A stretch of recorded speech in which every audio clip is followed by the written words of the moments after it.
ورحمة الله تعالى وبركاته.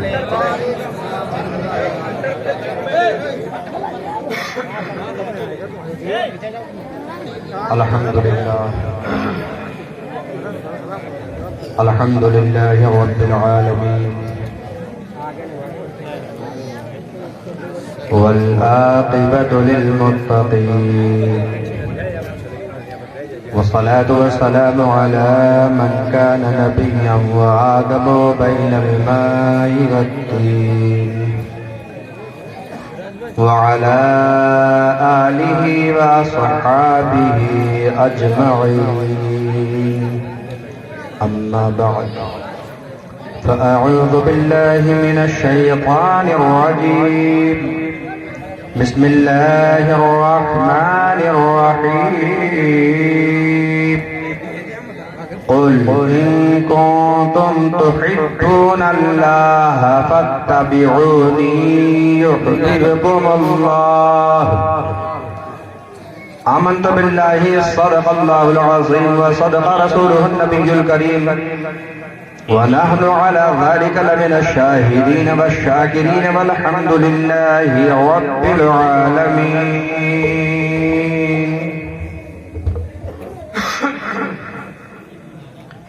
بادئ توحید کے مت والوں، شمع رسالت کے پروانوں، غوث و خواجہ رضا کے چاہنے والوں، اولیاء امت کے جانثاروں، محترم بزرگوں اور دوستوں، اسلام کی حیادار باعزت پردہ نشین ماں اور بہنوں،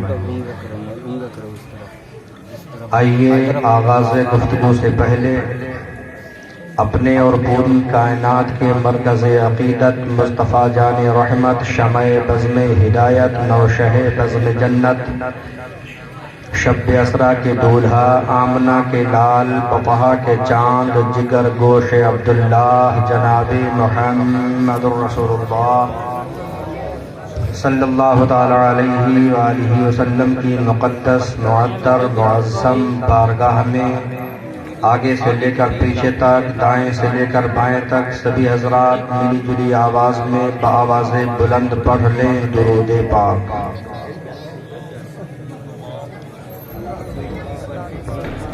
اللهم صل على سيدنا ومولانا محمد معدن الجود والكرم وآله وبارك وسلم.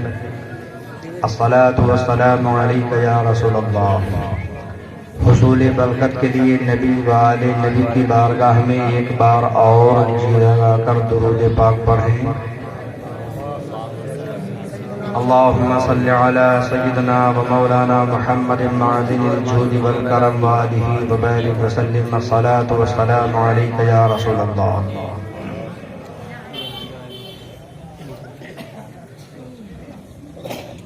علامہ اقبال صاحب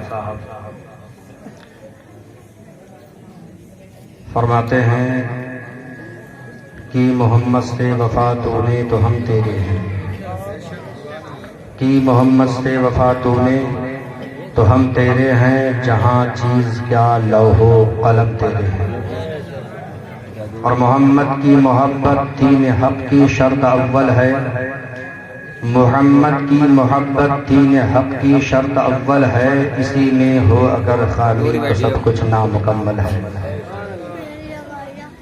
اور سرکار اعلیٰ حضرت امام عشق و محبت کنز الکرامت جبل استقامت، اچھے رضا، پیارے رضا، سچے رضا، بلکہ یوں کہہ لیجئے کہ رب کی رضا، امام احمد رضا خان فاضل بریلوی علیہ الرحمت الرضوان یوں عرض کرتے ہیں: یا رسول اللہ، انہیں جانا انہیں مانا، نہ رکھا غیر سے کام، للہ الحمد میں دنیا سے مسلمان گیا. محترم حضرات، کچھ باتیں بڑے افسوس کے ساتھ کہنا پڑتی ہیں. یہ جو آپ حضرات نے چھوٹے چھوٹے بچوں کو آگے بٹھا دیا، یہ اس کی نشانی ہے کہ ہم لوگ کتنا دین سے قریب ہو رہے یا کتنا دور ہو رہے ہیں. اس وجہ سے کہ آپ خوب جانتے ہیں جب ہم کسی نیتا کی، منتری کی، میٹنگ ہوتی ہے، کرسیاں لگتی ہیں، تو ہر آدمی کی یہ خواہش ہوتی ہے کہ میں آگے بیٹھوں تاکہ نیتا جی ہمیں دیکھ لیں، منتری جی ہمیں دیکھ لیں، ودھائک جی ہمیں دیکھ لیں، سانسد جی ہمیں دیکھ لیں۔ تو ہر ایک کی یہ خواہش رہتی ہے کہ میں آگے بیٹھوں، آگے بیٹھنے کو سوچتا ہے۔ اور جب کہیں فوٹوگرافی ہو رہی ہو تب اور جی لپکتا ہے آگے بیٹھنے کو۔ اخبار میں فوٹو جائے گا کہ ہم منتری کے قریب بیٹھے ہیں، نیتا کے قریب بیٹھے ہیں، ودھائک کے قریب بیٹھے ہیں، تب آگے بیٹھنے کو سوچتے ہیں۔ حضرات، کیا تمہیں یقین نہیں ہے یہ مصطفیٰ کا میلاد ہے؟